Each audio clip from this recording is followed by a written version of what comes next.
فَبِذَلِكَ فَلْيَفْرَحُوا۔ اے حبیب کریم صلی اللہ علیہ وسلم، آپ ان لوگوں سے فرما دیجئے کہ اللہ کے فضل اور اس کی رحمت پر چاہیے کہ خوشی کا اظہار کریں۔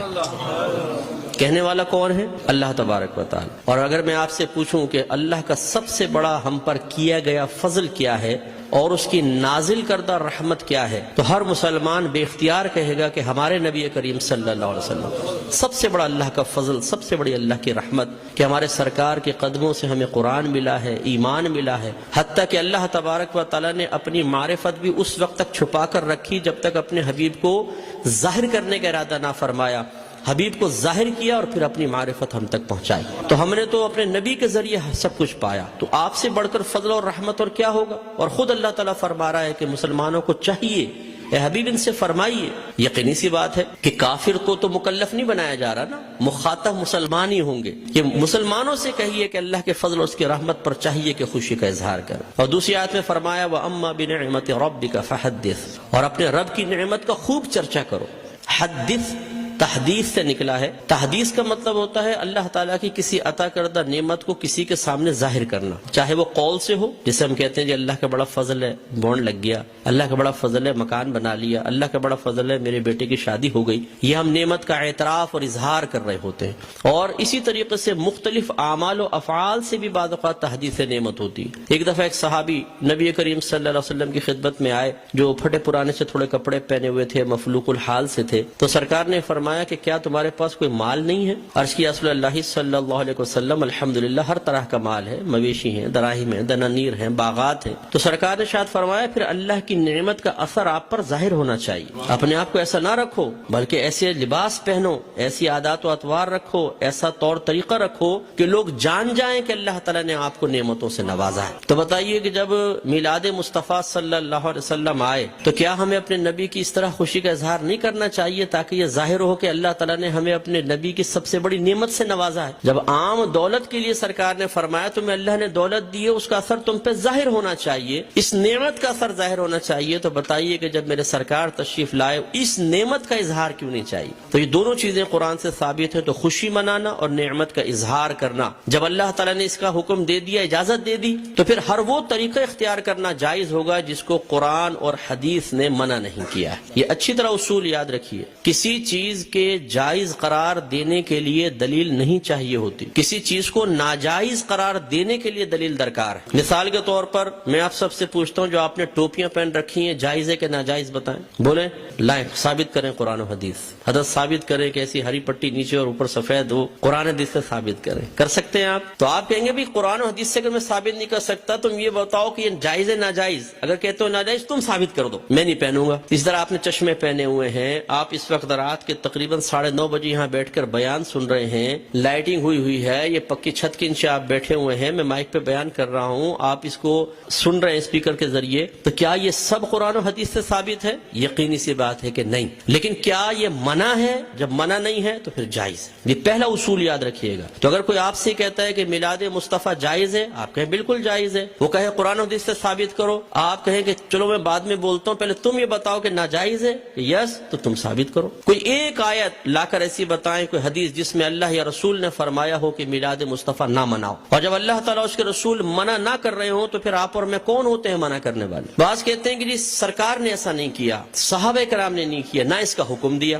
یاد رکھیں یہ بھی کوئی قاعدہ ضابطہ نہیں ہے کہ اللہ کے نبی حکم دیں تو ہم کریں، حکم نہ ہو تو نہیں کر سکتے۔ صحابہ کرام کریں تو ہم کر سکتے ہیں، صحابہ کرام حکم دیں تو ہم کر سکتے ہیں، ورنہ نہیں کر سکتے۔ یہ کوئی ضابطہ قاعدہ نہیں ہے۔ اصل چیز وہی ہے جو میں نے آپ کو بتائی کہ اگر اللہ تعالیٰ اس کے رسول نے منع کیا ہے تو منع ہوگا، اور اگر منع نہیں کیا تو بالکل جائز ہوگا۔ اب میں اس کی آپ کو تھوڑی سی مثالیں بتاتا ہوں۔ دیکھیں آپ کی مسجدوں پہ گنبد اور مینار بنتے نہیں بنتے؟ آپ پوچھیں، کویسچن کریں، ہر مکتب فکر کی عبادت گاہ کے اوپر گنبد اور مینار ہے، کیا اللہ کے نبی نے اس کا حکم دیا تھا؟ صحابہ کرام نے حکم دیا؟ یا اللہ کے نبی نے بنائے یا صحابہ نے بنائے؟ نہیں، یہ بہت بعد کی ایجادات اور ہر مسجد کے اوپر ہیں۔ یہ کیسے بدعت اور ناجائز کیوں نہیں ہو جاتے؟ قرآن پاک پہ زبر زیر پیش سرکار کے دور میں نہیں تھا، نہ صحابہ کے دور دور میں بہت بعد میں لگے ہیں. 6 کلمے سرکار کے دور میں باقاعدہ اس طرح مرتب شدہ نہیں تھے، یہ بعد میں ہے. ایمان مفصل ایمان مجمل پہلے نہیں تھی، یہ بعد میں ہے. اور اگر سرکار کے ہی دور کو لے لیں، سرکار نے قرآن کو مجتمع نہیں کیا تھا، صدیق اکبر کے دور میں ہوا ہے. سرکار کے دور میں، صدیق اکبر کے دور میں تراویح 20 رکعت ایک امام کے پیچھے نہیں ہوتی تھی، عمر فاروق رضی اللہ تعالیٰ عنہ نے کی ہے. اور ان پہلے 3 ادوار میں جمعے کی صرف ایک اذان ہوتی تھی جو اذان ثانی کہلاتی ہے. پہلی اذان حضرت عثمان غنی رضی اللہ تعالیٰ عنہ نے ایجاد فرمائی ہے. یہ ایک بازار تھا، وہاں پر ایک مقام زورہ تھا. جب مدینے میں وسعت پیدا ہوئی، اذان ہوتی تھی، دور تک آواز نہ پہنچ پاتی تھی، لوگوں تک اعلان نہ پہنچ پاتا تو آنے میں دیر ہو جاتی تھی. تو پھر آپ نے فرمایا کہ ہم ایک اذان اور شروع کریں گے جو اصل اذان سے، جو دوسری اذان ہے اس سے آدھے پونے گھنٹے پہلے بازار کے پاس ہوگی تاکہ لوگ ہوشیار ہو جائیں اور جمعے کی تیاری کر سکیں. ہر مکتبہ فکر جو جمعہ پڑھتا ہے وہ پہلی اور دوسری دونوں اذانیں دیتا ہے. وہاں یہ کوشچن کیوں نہیں پیدا ہوتا کہ جب اللہ کے نبی نے نہیں کیا تو پھر حضرت عثمان غنی نے کیسے کر لیا؟ اس کا مطلب ہے جب ضرورت پیش آتی ہے تو یہ اللہ کے نبی کی تعلیم ہے. خود صحابہ کرام نے ہمیں تعلیم دی ہے کہ آپ کسی بھی ایسی چیز کو شروع کر سکتے ہیں کہ جس کو اللہ تعالیٰ اس کے رسول نے منع نہیں کیا ہے. اسی طرح مدارس کا قیام آپ دیکھ لیں، ان میں سلیبس ہم نے رکھا ہوا ہے. اور اسی طرح میں آخری بات بس یہ مثال دیتا ہوں، ہر مسجد میں جماعت کے کچھ اوقات مقرر ہوتے ہیں. فجر اتنے بجے، ظہر اتنے بجے، عصر، مغرب، عشاء. کیا نبی کریم صلی اللہ علیہ وسلم نے حکم دیا تھا کہ اس وقت جماعت کرو؟ صحابہ کرام نے نہیں، ہم نے اپنی سہولت کے اعتبار سے کیا ہے. اور یہ ایک اعتراض کا بہت بڑا جواب بھی بن سکتا ہے. لوگ کہتے ہیں کہ آپ یہ 12ویں کا ہی انتخاب کیوں کرتے ہیں؟ یہ بتائیں. اپنے پاس سے دن خاص کر لینا صحیح نہیں ہے، اپنے پاس سے دن خاص کر لینا صحیح نہیں ہے. تو یہاں میں آپ کو سمجھا دوں کہ کسی ایک چیز کو دوسری چیز کے ساتھ خاص کرنا 2 طرح کا ہوتا ہے. اللہ تعالیٰ اس کے رسول نے خاص کیا تو اسے کہتے ہیں تخصیص شرعی، یعنی خاص کرنا شریعت کی طرف سے. اور اگر اللہ تعالیٰ اس کے رسول نے نہیں کیا، آپ اور میں کر لیں. جیسے ہم بچے کی سالگرہ کے لیے ڈیٹ کرتے ہیں، فکس کرتے ہیں، اس طرح بچی کی شادی کے لیے ڈیٹ ہم آپس میں مشورہ کر کے فکس کرتے ہیں. کوئی تقریب کرنی ہوتی ہے اس کے لیے، اسی طرح دارالعلوموں کے اندر سال شروع کرنا آخر کے لیے. اسی طریقے سے مسجدوں میں جماعت کے اوقات، یہ جو ہم اپنے پاس سے ایک چیز کو دوسری کے ساتھ خاص کرتے ہیں اس کو کہتے ہیں تخصیص عرفی. تو تخصیص عرفی کو تخصیص شرعی بنانا غلط ہے. کہ مثال کے طور پہ اگر ہم 12ویں کو 12ویں تاریخ میں کر رہے ہیں تو ہم کہیں کہ اسی تاریخ میں ہوگی، اس کے علاوہ نہیں ہوگی، یہ غلط ضرور ہوگا. لیکن ایک چیز کو دوسری چیز کے ساتھ خاص کر دینا اگر لازم اور ضروری سمجھ کر نہ ہو اور پھر بھی ناجائز ہو تو جتنی میں نے آپ کو مثالیں دی ہیں، بتائیے پھر بیٹی کی شادی فکس کرنا بھی ناجائز ہونا چاہیے. یہ کوئی دنیاوی معاملہ نہیں ہے. نکاح تو سنت ہے. سرکار نے فرمایا نکاح من سنتی فمن راغب عن سنتی فلیس منی. نکاح میری سنت سے ہے، جو میری سنت سے بے رغبت ہوا وہ مجھ سے نہیں. تو اب جب بچی کی شادی کی باری آئے اور دولہا والے پوچھے جی کون سی تاریخ رکھنی ہے تو کہ خبردار تاریخ فکس کرنا بنا ہے. تو شادی ہوگی کب؟ بس ہو جائے گی بغیر فکس کیے. کر کے بتائیں پھر ذرا. تو یہ مطلب ایک بے وقوفی کی سی بات ہے. تو اس لیے جماعت کے اوقات مخصوص کر دینا اور اس سے 1 منٹ بھی آگے پیچھے نہ ہونا. امام صاحب اگر 4 منٹ بھی لیٹ ہو جاتے ہیں تو لوگ یوں ٹائم دیکھتے ہیں، امام کہاں گیا؟ اور پھر جو شور مچتا ہے پوری مسجد کے اندر، کچھ امتحان ہے. خود جماعت میں لیٹ پہنچے کوئی بات نہیں، امام صاحب 1 منٹ بھی لیٹ نہیں ہونے چاہیے. بالکل وقت کے اوپر جمعہ شروع ہونا چاہیے، وقت پہ جماعت. تو جو ہم نے اپنے پاس سے خاص کیا اس میں کتنی سختی کر رہے ہیں، ہر مکتبہ فکر کرتا ہے. تو خلاصہ کلام یہ ہے کہ اللہ کے نبی کی جب یہ میلاد کا موسم آتا ہے، اس قسم کے بہت سارے وساوس ہماری طرف متوجہ ہوتے ہیں. اصول بس یہی ہے کہ اللہ کے رسول نے اگر حکم نہیں بھی دیا، کر کے نہیں بھی دکھایا، لیکن منع بھی نہیں کیا، تو ہمارے لیے بالکل اس کے کرنے کی شرعی طور پر اجازت ہے.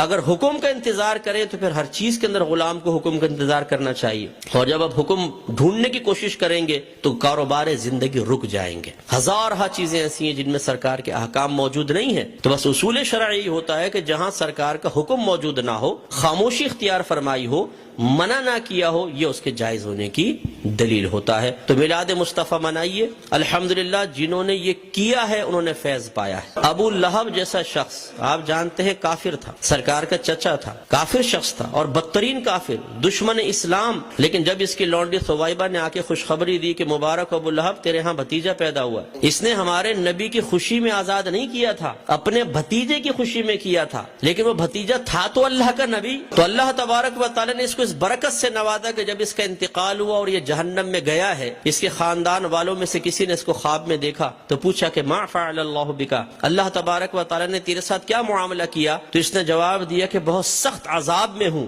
لیکن جب میں اس انگلی کو اپنے منہ میں لیتا ہوں کہ جس سے میں نے اپنی لونڈی کو آزاد کیا تھا تو اللہ تبارک و تعالیٰ اس سے پانی جاری فرما دیتا ہے۔ تو شیخ عبدالحق محدث دہلوی رحمۃ اللہ علیہ فرماتے ہیں لوگوں غور کرو، ایک دشمن تو ہمارے نبی کی خوشی منا کر جہنم میں راحت پائے، تو پھر ہم اگر اپنے حبیب کا میلاد منائیں، ان کی خوشی منائیں تو کتنی راحت پائیں گے۔ اور جب میرے سرکار صلی اللہ علیہ وسلم پیدا ہوئے تو خوشی تو اللہ نے بھی اس کا اظہار فرمایا، خوشی کا اظہار فرمایا، انعامات دیے، مبارکبادیں ہوئی۔ آپ تاریخ اٹھا کے پڑھیں، جب میرے آقا صلی اللہ علیہ وسلم کی ولادت ہوئی ہر پرندے اور ہر جانور نے ایک دوسرے کو مبارکباد دی ہے کہ ہمارے نبی پیدا ہو گئے۔ فرشتے ایک دوسرے کو مبارکباد دے رہے تھے، حدیثوں کے اندر موجود ہے، فرشتے مبارکباد دے رہے تھے۔ اور اس زمانے میں جتنی حاملہ عورتیں تھیں اللہ تبارک و تعالی نے سب کو بیٹوں سے نوازا، اور وہ قحط سالی کا دور تھا، لیکن جب میرے آقا صلی اللہ علیہ وسلم پیدا ہوئے تو عرب کہتے ہیں کہ اتنی فصلیں ہوئیں، اتنا چارہ ہوا، اور ہمارے اونٹ چارہ کھا کھا کے اتنے موٹے ہو گئے کہ ہمیں خوف ہوا کہ شاید یہ چربی کی شدت سے پٹ پڑیں گے، اتنا اللہ نے نعمتوں سے نوازا ہے۔ تو خلاصہ کلام یہ ہے کہ میرے آقا صلی اللہ علیہ وسلم کی میلاد مصطفیٰ منانا یہ بہت بڑی سعادت کی بات ہے۔ وسوسوں سے قطع نظر خوشی کے ساتھ میلاد مصطفیٰ منائیں، انشاءاللہ برکت حاصل ہوگی۔ حسبي ربي جل الله ما في قلبي غير الله نور محمد صلى الله لا إله إلا الله حسبي ربي جل الله